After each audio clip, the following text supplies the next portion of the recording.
तो गाइस, अगर आप लोग बिहार, झारखंड या ईस्टर्न यूपी से हो तो शायद मुझे आप लोगों को छठ पूजा के बारे में बताने की ज़रूरत नहीं है।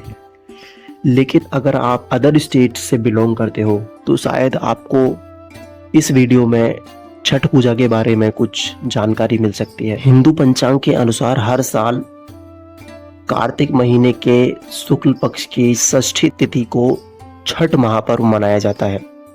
छठ पर्व भारत के कुछ कठिन पर्वों में से एक है जो कि लगभग 4 दिनों तक चलता है। इस महापर्व में 36 घंटे निर्जला व्रत रखकर सूर्यदेव और छठी मैया की पूजा की जाती है और उन्हें अर्घ दिया जाता है। ये व्रत महिलाएं और पुरुष मनोकामना पूर्ति के लिए करते हैं। यह एक ऐसा पर्व है जिसकी पूजा मंदिर में नहीं बल्कि नदी के किनारे पर होती है। यह पर्व 4 दिनों तक चलता है। भाई दूज के तीसरे दिन से यह आरंभ हो जाता है।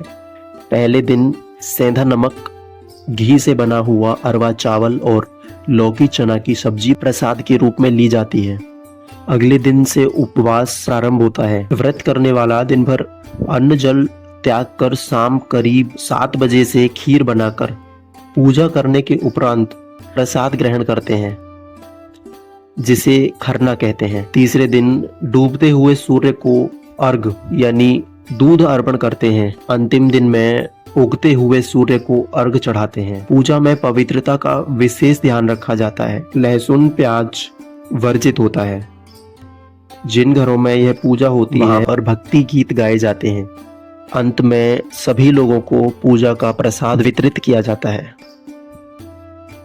छठ पूजा कैसे और क्यों शुरू हुई, इसके लिए कई सारी कथाएं प्रचलित हैं। उनमें से कुछ कथाओं को हम देखते हैं, जैसे कि राजा प्रियव्रत को लेकर एक कथा है। कहते हैं कि राजा प्रियव्रत की कोई संतान नहीं थी। तब महर्षि कश्यप ने पुत्र की प्राप्ति के लिए यज्ञ कराकर प्रियव्रत की पत्नी मालिनी को आहुति के लिए बनाई गई खीर दे दी। इससे उन्हें पुत्र की प्राप्ति हुई, लेकिन वो पुत्र मरा हुआ पैदा हुआ। प्रियव्रत पुत्र को लेकर शमशान गए और पुत्र वियोग में प्राण त्यागने लगे।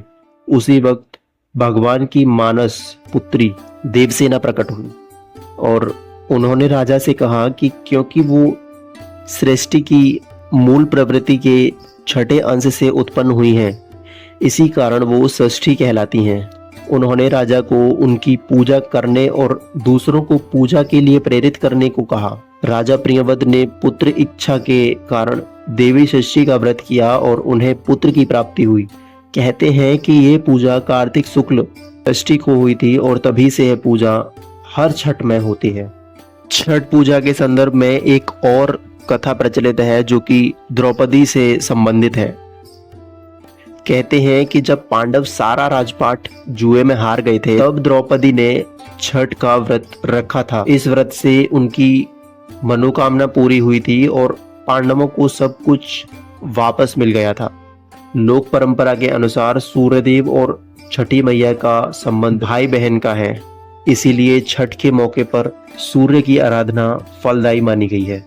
एक और कथा के अनुसार इस पर्व को सबसे पहले सूर्यपुत्र कर्ण ने सूर्य की पूजा करके शुरू किया था। कहा जाता है कि कर्ण भगवान सूर्य के परम भक्त थे और वो रोज घंटों तक पानी में खड़े होकर उन्हें अर्घ देते थे। सूर्य की कृपा से ही वो इतने महान योद्धा बन पाए। आज भी छठ में अर्घ्यदान की वही परंपरा प्रचलित है। एक और कथा है जो कि इस संदर्भ में काफी प्रचलित है। जब राम सीता 14 साल के वनवास के बाद अयोध्या लौटे थे, तब रावण वध से पाप मुक्त होने के लिए उन्होंने ऋषि मुनियों के आदेश पर राजसूय यज्ञ करने का फैसला किया। पूजा के लिए उन्होंने मुग्दल ऋषि को आमंत्रित किया।